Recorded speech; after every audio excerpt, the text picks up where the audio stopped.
Bachelors కూడా చేసుకుంటే సింపుల్గా చికెన్ లైట్ గ్రేవీ కర్రీ అయితే చేసుకుందామా, సూపర్ టేస్ట్ ఉంటుంది. ఏం మసాలాలు కూడా వేయనమాట, నా స్టైల్లో చూపిస్తాను మీకైతే.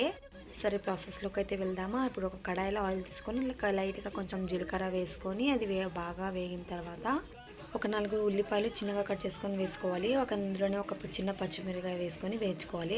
లైట్గా కొంచెం కరివేపాకు కూడా వేసి వేయించుకోవాలి.